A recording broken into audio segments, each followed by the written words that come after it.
c'est la partie la plus importante d'aujourd'hui. Vous avez commencé à filmer. Donc je suis en train d'apparaître. Donc c'est la partie la plus importante d'aujourd'hui parce que les réactions avec moi, vous devez les connaître.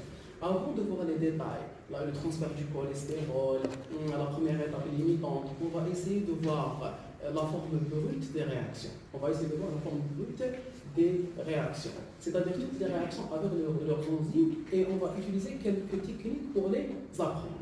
D'accord? Je vais vous raconter quelques histoires. D'accord? Quelques histoires. Vous les connaissez déjà. L'essentiel, c'est un bon moyen pour apprendre ces réactions. Supposons que j'ai une fille, une femme de 30 ans, qui s'appelle cholestérol. Ici, ça apparaît, mais bon. Cholestérol. D'accord? Cette femme, elle est enceinte. En anglais, comment on dit? She is pregnant comme prégnant. D'accord? Cholestérol, elle est enceinte. Prégnant. D'accord? Prégnant. Sa grossesse est progressive. Donc sa grossesse est progressive. Comme progestérone. Vous allez comprendre, vous allez deviner qu'il s'agit de la progestérone. C'est assez grand, ça apparaît, la vidéo. Vous essayez de zoomer ou non, on va faire ce qu'on peut. Très bien, sa grossesse est progressive. Alors sa maman a décidé donc de la prendre chez un docteur qui s'appelle Stéron. Très bien, donc on a justement deux noms. La fille qui s'appelle cholestérol et le docteur qui s'appelle Stéron. Il s'appelle Stéron. Donc c'est le docteur Stéron. C'est le docteur Stéron. Pregnant. Donc elle est partie chez le docteur. D'accord? Stéron. C'est quoi le doxstérone? C'est le désoxycorticostérone. C'est le désoxycorticostérone. Qui l'a fait? Sa maman, c'est une vieille dame qui ne connaît pas, qui ne fait pas la différence entre un vrai et un faux médecin. Il s'est avéré que ce n'est pas un médecin. Donc, on va l'enlever. Donc, on va l'enlever au chirurgien. Quand on a des désoxycorticostérone, il paraît corticostérone. Ce n'est pas un docteur. Alors c'est quoi? C'est un charlatan. Parmi les noms des charlatans en Algérie, je l'appelle Taleb. C'est un Taleb. C'est un vieillard. It's an old man. C'est un vieux. Old. Aldostérone. Est-ce que c'est clair jusque-là? Une femme qui s'appelle cholestérol, she's pregnant, la grossesse elle est progressive, elle est allée voir le docteur Stéron, finalement ce n'est pas un docteur, c'est un homme. Est-ce qu'on est d'accord? La fille, elle s'est mise en colère, elle a appelé son mari. Donc il y a la Edna. Elle a appelé son mari. Son mari est un? Oui. Son mari, c'est quoi? C'est un homme.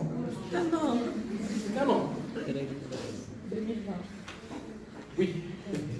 C'est un homme, un grand H, qui me tout le monde. Un homme. Un homme. C'est l'homme de la femme enceinte. Donc, c'est l'homme de la prégnante. Est-ce qu'on est d'accord? On lui a dit que ta femme est enceinte, donc l'homme de la femme enceinte, et que sa grossesse est progressive. Donc, c'est l'homme de la femme dont la grossesse est progressive. Bonjour. Donc, c'est l'homme de la femme enceinte, et on lui a dit que la grossesse de ta femme est progressive. Et donc, si prégnant, hydroxyprogestérone. D'accord. قالت له يما دارني عند واحد الشعلاطه قال لها خلاص بديك un vrai docteur, un vrai docteur.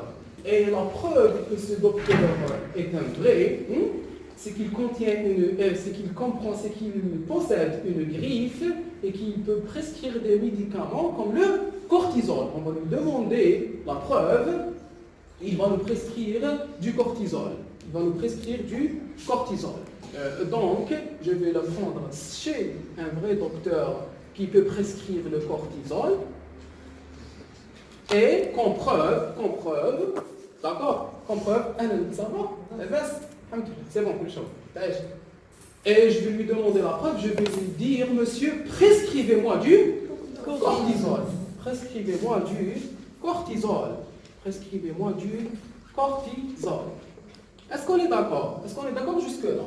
Cholestérol est une fille, cholestérol est une femme. Elle est enceinte, she's pregnant. Sa grossesse est progressive. D'accord? Sa mère l'a prise chez le docteur Stérone. Le docteur Stérone n'est pas un docteur, c'est juste un Stérone. Et c'est quoi? C'est juste monsieur Stérone. Et c'est quoi? C'est un oldman. C'est un oldman. Est-ce qu'on est d'accord? Je reprends. Cholestérol est une femme. Cholestérol est une femme. She's pregnant. D'accord? Sa grossesse est progressive. Sa grossesse est progressive. Sa mère l'a prise chez le docteur Stérone. Ce n'est pas un docteur, c'est juste monsieur Stérone et c'est un old man. Elle s'est mise en colère, elle a appelé son homme, elle a appelé son mari. Désolé, j'ai des problèmes au niveau de l'articulation temporomandibulaire. C'est là que homme, donc c'est l'homme de la femme enceinte. Sa grossesse est progressive, il l'a prise chez un vrai docteur qui peut prescrire du cortisol et il lui a demandé de prescrire du cholestérol. Du cortisol. Est-ce qu'on est d'accord? Très bien. Comment vous vous appelez-vous? Ahna. Elle s'appelle cholestérol. Et vous, comment vous vous appelez? Wassim. Wassim. هو اسمه ضياء.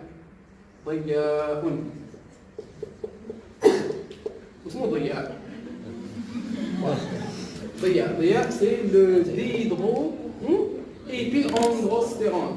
D'accord? ضياء. C'est facile à retenir. Quand vous pouvez écrire DHEA et vous allez deviner sur la feuille que ضياء c'est la dihydro et puis androstérone. Autrement dit, andro, c'est en rapport avec tout ce qui est masculin. Donc, Ria fait de la musculation. Comme tous les garçons à un certain âge. De la musculation. Il fait de la musculation. Pourquoi il fait de la musculation? Pour avoir une musculature, un corps androïde.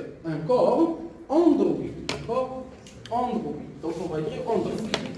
Andro, c'est l'androstendium. On va découvrir plus tard que c'est l'androstendium. L'essentiel, il fait de la musculation. Et il se dope.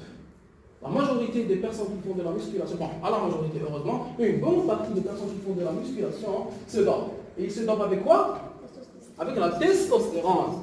Avec de la testostérone.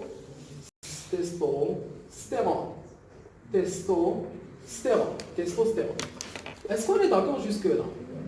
Je reprends, cholestérol est une fille, elle est enceinte, sa grossesse est progressive, d'accord? Elle est allée voir un docteur Stérone. Finalement, ce n'est pas un docteur chez M. Stérone qui est un old man. Elle a rappelé son nom, c'est l'homme de la femme enceinte. L'homme de la femme enceinte a su que sa grossesse est progressive. Il l'a amené chez un docteur qui peut prescrire du cortisol et il lui a demandé de prescrire du cholestérol. Cet homme s'appelle Ria, il fait de la musculation et il se dope avec de la testostérone.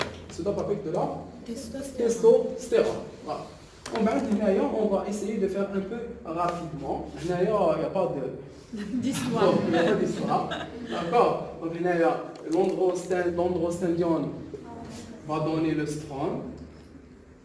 La testostérone peut donner le stradiol. Et bien sûr, la testostérone, sous sa forme active, c'est la DHT, la dihydrotestostérone. DHT. On a su qu'elles sont toutes. Bon, on va aussi diviser en plusieurs parties. Là, je vais utiliser un autre feutre. On a su quelles sont toutes les hormones à connaître. tous les noms. Toutes ces réactions, cette étape, cette échelle, elle est réalisée au niveau de la glomérulée. La glomérulée est la partie la plus externe, la partie la plus externe de la cortico-surrénale.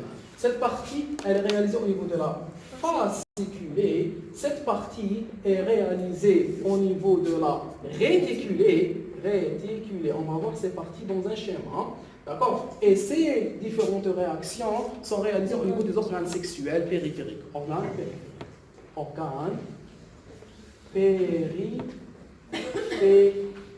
Organes périphériques. Est-ce que c'est clair jusque-là? Est-ce que c'est clair? On a su quelles sont les différentes enzymes. Malheureusement, vous devez connaître toutes ces réactions. Parce qu'on peut avoir des questions, soit l'examen, soit le test. Et l'année dernière, il y avait des questions sur ça. Très bien.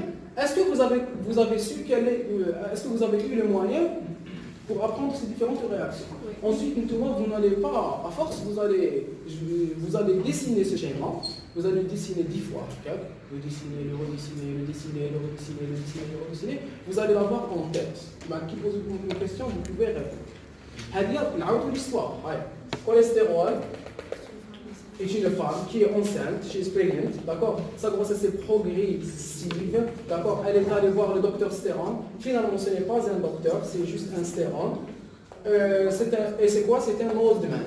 Elle a appelé son homme, l'homme de la femme enceinte. Il a su que sa grossesse est progressive. Il est allé voir un vrai docteur qui peut prescrire du cortisol et lui a demandé de prescrire du cortisol. Cet homme s'appelle Dia. Il fait de la musculation et il se dope par de la testostérone.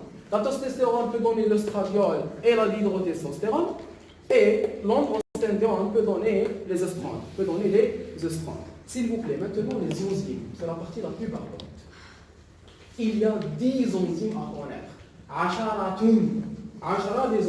10 des enzymes. 10 enzymes à connaître. Nous allons les écrire ici. Est-ce que ça apparaît ici? Oui. Vous pouvez tourner. Allez, je vais vous remettre. Très bien. Donc, nous allons commencer par les 3 premières enzymes. C'est les enzymes qui ne réalisent qu'une seule réaction dans notre schéma. Une seule réaction. Il y en a 3. La desmolase.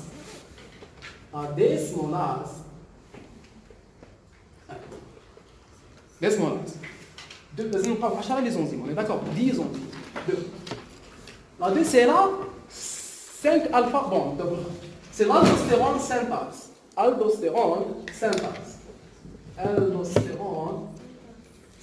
Vous pouvez écrire avec moi.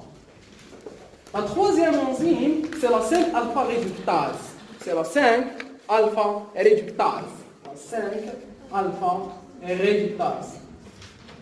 Les 3 premières enzymes, elles ne réalisent qu'une seule réaction que le schéma tellement. Donc, 1 fois 1.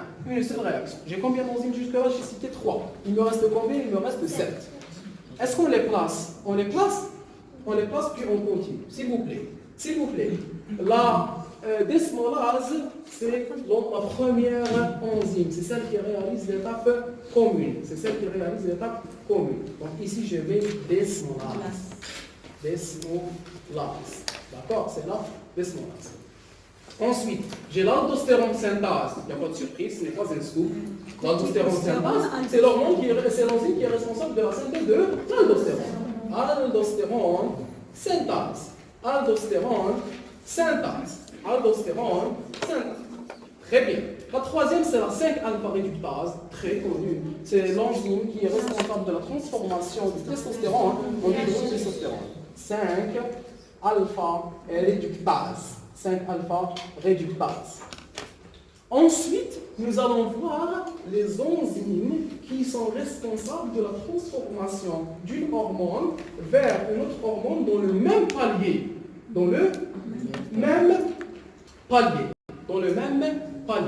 Quelles sont ces hormones? Il y en a, on va voir combien. La première, c'est la 3-bêta-HSD.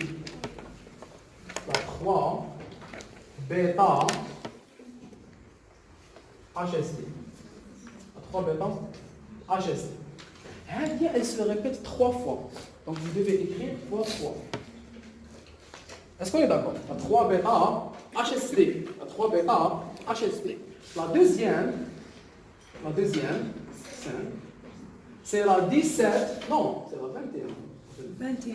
Ah, ben voilà, il n'est pas peur. Donc c'est la 21 hydroxylase. C'est la 21 hydroxylase. Oui. 21 hydroxylase. Elle se répète deux fois. Elle se répète deux fois.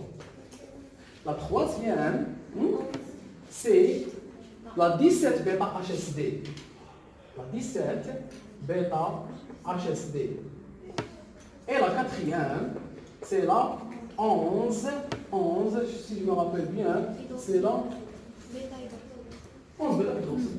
11 bêta hydroxylase. Fois 2, fois 2. Est-ce qu'on est d'accord? S'il vous plaît, ce sont des enzymes qui sont responsables de la transformation des hormones dans le même palier. La 3 bêta HSD, qui est la seule enzyme, vous pouvez les écrire. Des informations que je vous donne, les enzymes. C'est la seule enzyme qui se répète 3 fois. C'est la seule enzyme qui se répète 3 fois. La 3 bêta HSD, la 3 bêta HSD, la 3 bêta HSD. Est-ce qu'on est d'accord? Ensuite, j'ai la 21 hydroxylase, la 17 bêta HSD et la 11 bêta hydroxylase. Ces trois-là, elles se répètent deux fois. Elles se répètent deux fois. Quand les preuves, ils se répètent deux fois. Toutes les enzymes qui restent se répètent deux fois.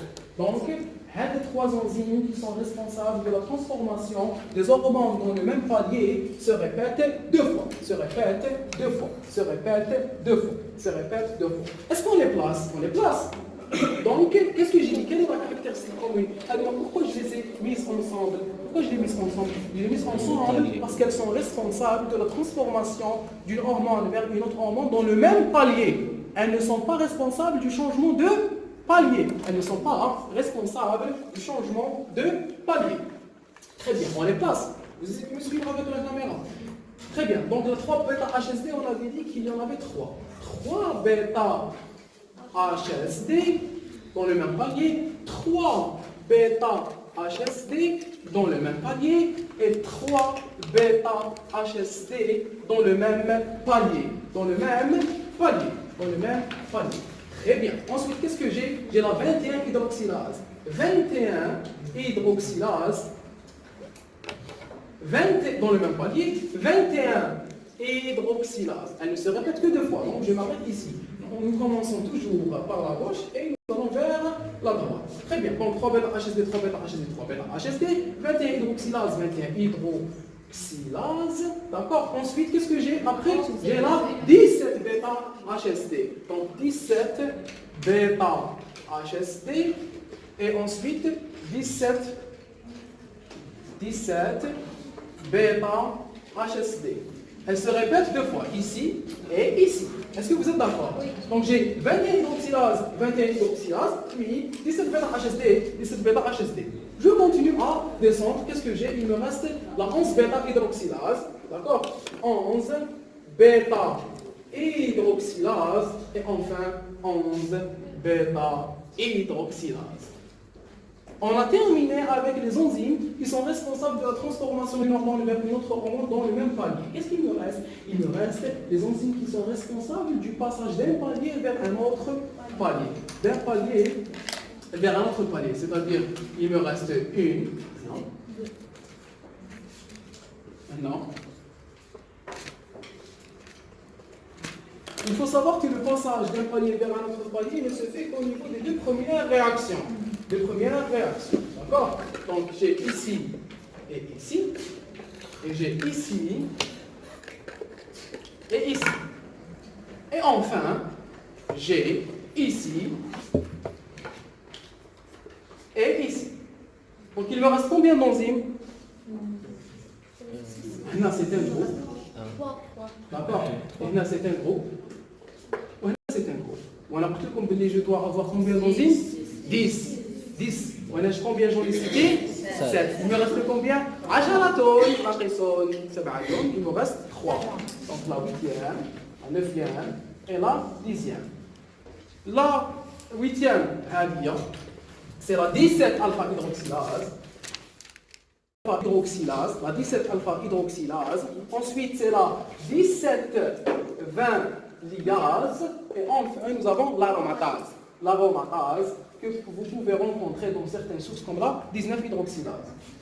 C'est aromatase.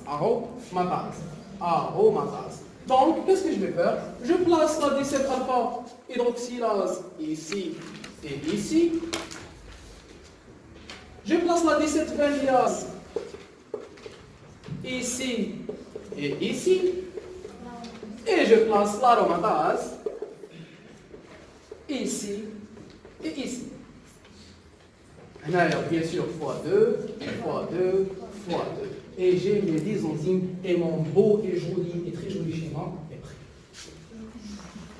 Est-ce que vous êtes d'accord? Vous essayez d'apprendre, je comptais, vous dessinez ce schéma une fois, puis l'effacer, puis le redessiner une deuxième fois, puis l'effacer, puis le redessiner une troisième fois. Si vous voulez qu'on fasse ça, on le fait. Si vous voulez que, regardez, c'est bon, on a terminé.